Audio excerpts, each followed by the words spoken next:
joining us. This is Sister to Sister, and I'm Deanna. And I'm Debbie. And we just want to thank you for watching and listening to us today, because we have an awesome word for you today. We got in here and we were talking and God showed up. We were at that place where we were just stuck, and we basically wanted to be unstuck. We wanted to, be victorious. We wanted to have a joyful attitude and a joyful heart every single day. And so this is just a little bit about what we're learning on our journey, and we just would like to share it with y'all. So when you start seeking God and you're asking these questions, why is this happening? And you start reading His Word and you really start praying about it, that's when you get the closest to God. And that's when His strength and grace is able to work the best in our lives. That's right. Billy Graham has a quote that he said, comfort and prosperity have never enriched the world as much as adversity has. The tests of life aren't meant to break you, but to make you. We talked about God taking you and making you face some things in your past. And when He does that, you have to face those things in order to move ahead toward your destiny, toward what God has for you. We have violent storms that come, right, when we're in a comfortable place, and actually that comfort is a captivity, that the enemy wants to keep you there way longer than you want to stay there. Hard times and hurting times produces God's strength, and His strength never fails us, and that's how we grow. That's how God grows us and pulls that faith out of us. I know that's how it has been working for me, going through. Stop ducking and stop trying to, escape all those darts or those attacks. We're not going to fall to pieces when we first, find out some bad news or something bad's happened in our family. Things aren't going right. Your husband's being transferred. That initial shock, I don't want to react like that anymore. I want to be... It's a panic. Yeah. A panic. Yeah.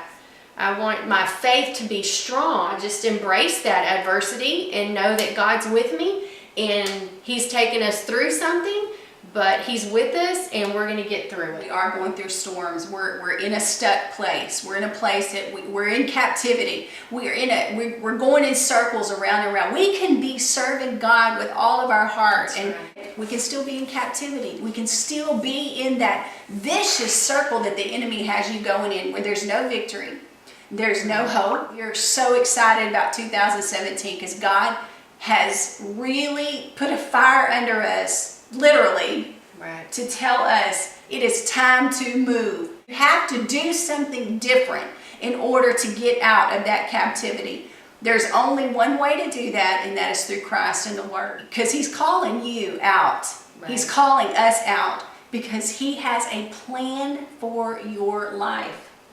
He has a plan for us. That's right. An awesome plan. We have some scriptures for you right now that are going to tell you about not sitting still. You have to step out first and help yourself get out of this stuck captivity that the enemy has you in. You take the first step and God will meet you there. Amen. Amen. The first one is John 14:12.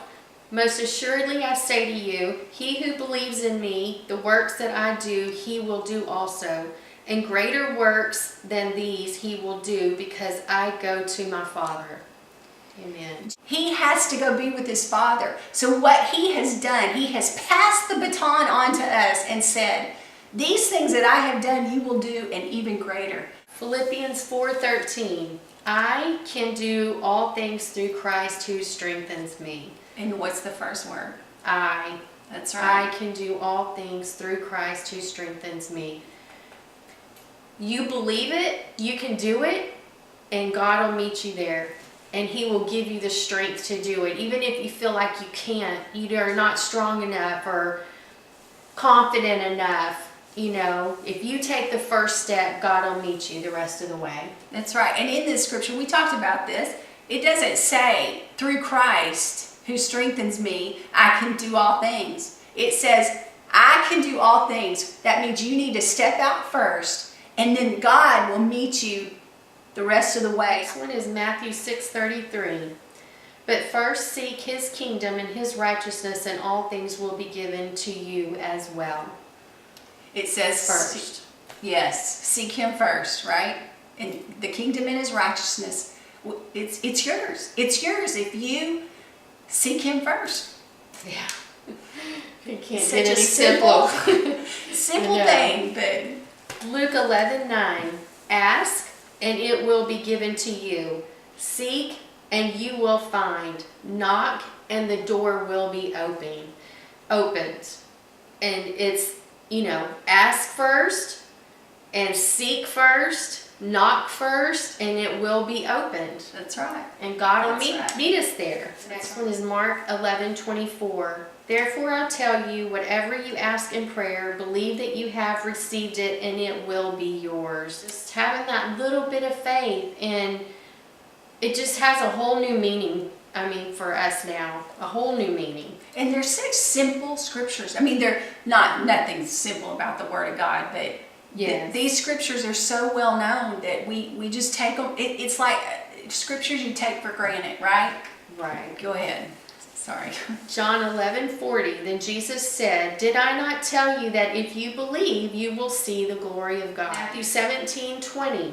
Truly I tell you, if you have faith as small as a mustard seed, you can say to this mountain, move from here to there, and it will move. Nothing will be impossible for you. Amen. Love that one.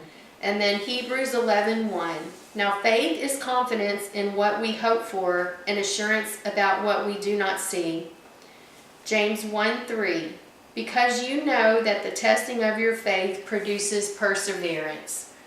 Right. And that's kind of sums up what we've been talking about this evening. If you're in the midst of a trial of some sort, you're in pain, you're stuck, you feel like you can't get out, you feel God is tugging at your heart. That's it. You feel a tugging, but you don't know how to get to it. Remember that in your weakness, that's where the flow of God's strength That's right. is at work. If we didn't go through those hard times and go through those situations, then we would never grow. God couldn't grow us and make us better human beings, better people.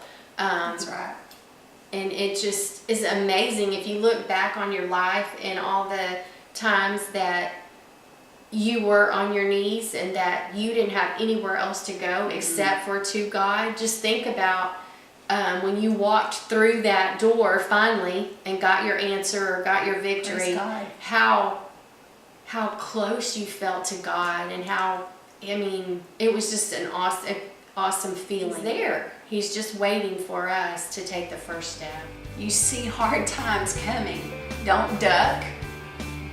Don't try to, jump out of the way from the enemy's darts. David ran toward the giant and slayed him.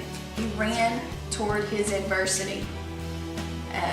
Accept it, but accept it in the promise of knowing that God is going to get you through. And if we're weak in that, His strength is made perfect. 100% guaranteed that we are going to get through it. Yeah, and who else would you want next to you by your side in a battle of a lifetime? Who else would you want? God. He's the God of the universe, and He can get us through anything.